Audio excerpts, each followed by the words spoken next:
pulls up with a jumper, no good. And MARKCHES with the rebound. That's 4 blocks already for AXS. MARKCHES 14 under 24, launches the 3. Bang! Bang! Boom! That tough mama 3-point shot. And inside the shaded lane, pulls up a jumper and it's good.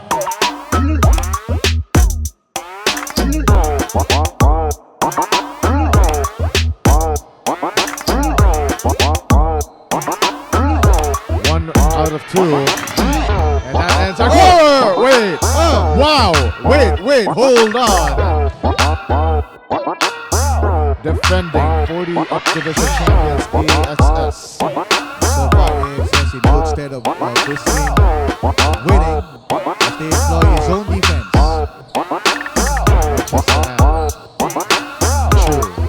Back to Ang for 3, and he goes distance there. Oh boy everyone, MARKCHES here. Welcome to the channel. For today's video, I'll be giving you my performance review of the all-new Puma All Pro 2. Let's go.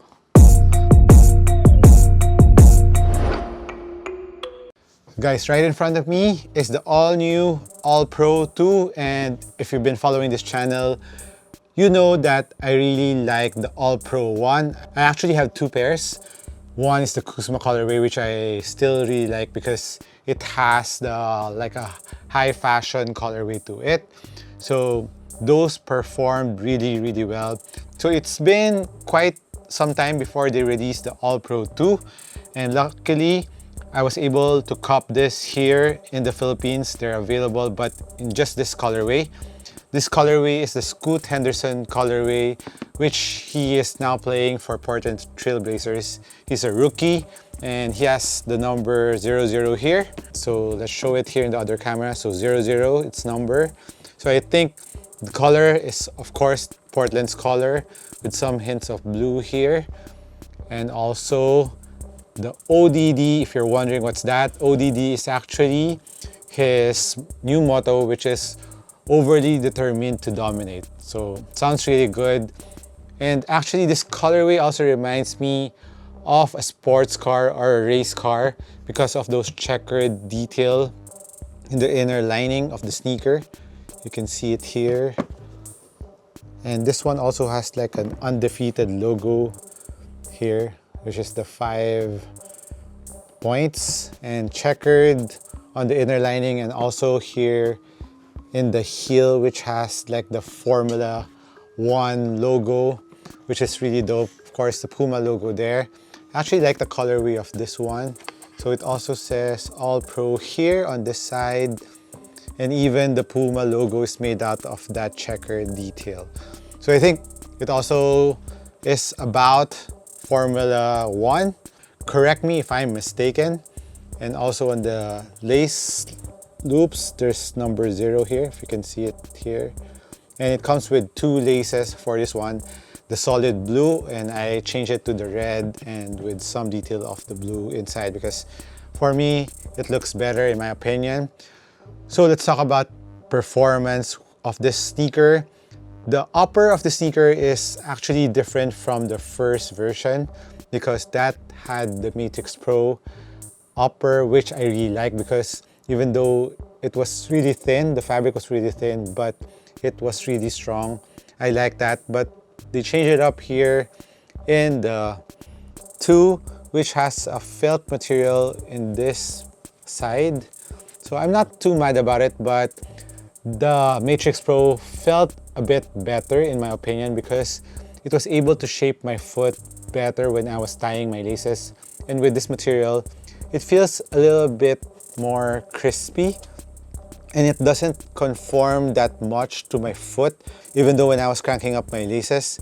And these 3 layers have these straps here that when you pull these laces up, it wraps your foot really nicely around this area and gives you a better fit. But in my opinion, the 1 feels a little bit better in terms of the fit of the sneaker. That has a more sleek shape to it, especially around the forefoot part. This has a bit more toe space on the twos compared to the one. So my preference is the one, but still not bad on the twos. But that's one thing to consider, that in terms of shape, this will be better for wide footers. If you're a wide footer and you have a problem in the ones because it was too snug, you will feel better on the twos fit compared to the ones.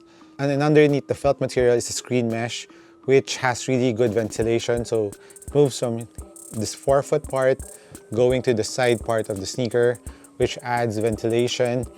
In terms of support, it was good, but not as strong as the ones on the Matrix Pro. I just wish that they reused the Matrix Pro and upgraded or updated some parts of it, like adding ventilation, because that felt really strong and I didn't feel any stretch on the material on that at all.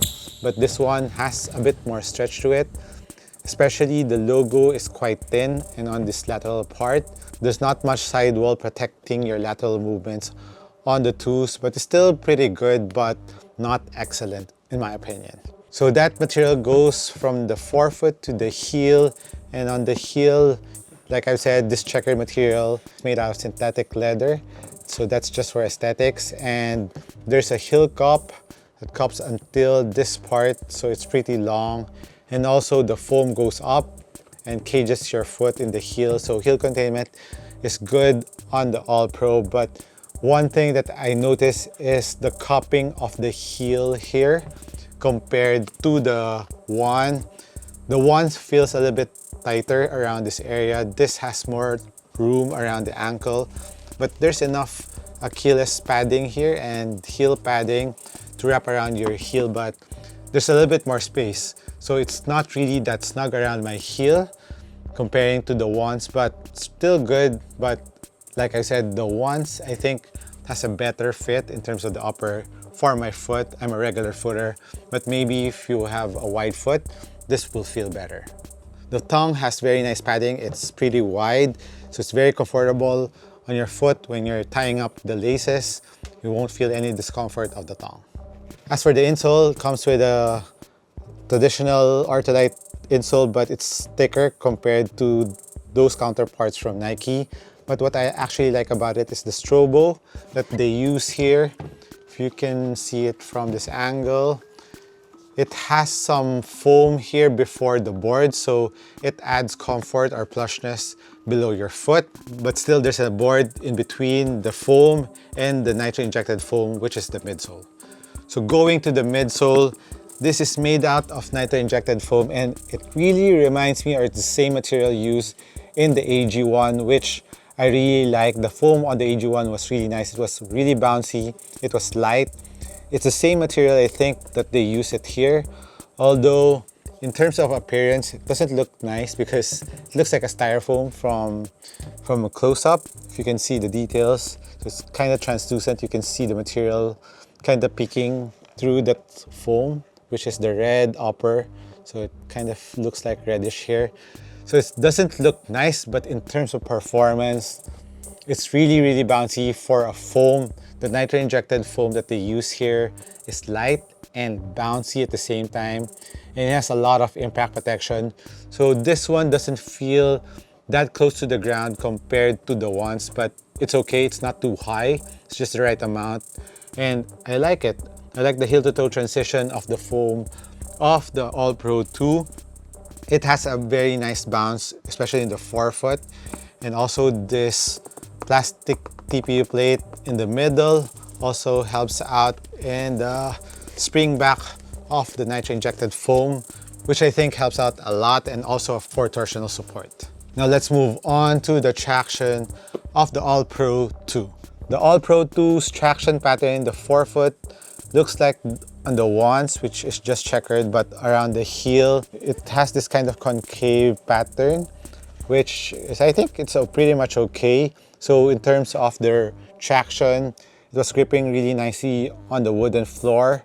And I've been playing with this for, I think, 2 days already, and dust pickup is not much of a problem here. And the rubber seems very, very good. So I think outdoor use for this one will be good because the grooves of the rubber traction is pretty deep and there's enough space in between. So dust pickup won't be that much of a problem. And this translucent outsole grips really nicely on, especially on the wooden floor. It was squeaking really hard, and I think comparing it to the All Pro one, they're on the similar level because the All Pro one's traction was really nice also in dusty floors. So hopefully on the ultra dusty floor, I haven't tried this on the ultra dusty floor, but hopefully it will still grip like the All Pro one. Another thing that I like about the All Pro 2 is the width on the forefoot. It's pretty wide, and this one has a bit more lateral outrigger compared to the ones. It goes out a bit more because the ones is more vertical in this lateral part, but on the twos it slants a bit more to give you a wider base in the forefoot for extra stability when you're going for a jump shot and if you want to plant your feet and get your balance really quickly. For the weight of the All Pro 2, for a US 11, it is 419 grams, so pretty light for a US 11. And for the price of the All Pro 2, it's 7,900 pesos here in the Philippines. I think that's around 140 US dollars if converted. So pretty nice performing sneaker. It's a nice sneaker to put in your rotation if you want a dependable sneaker. But the only thing that I don't like about this one is the shape. I wish that they maintained the last and the shape of the All Pro 1. But let me know what you think about this, guys. Hit me a comment down below if you have played with them or if you're planning to cop a pair. What do you think of this colorway, of Scoot Henderson's colorway? I think this one, out of all my red sneakers, this and the Kyrie's 5 that I have, the Philippines colorway, are two of the red sneakers that I think are really dope, in my opinion. So thank you guys for dropping by the channel. Hopefully I help you guys out. Hit me a comment down below. This has been MARKCHES once again. Thank you for dropping by this channel. I'll catch you on the next one. Peace.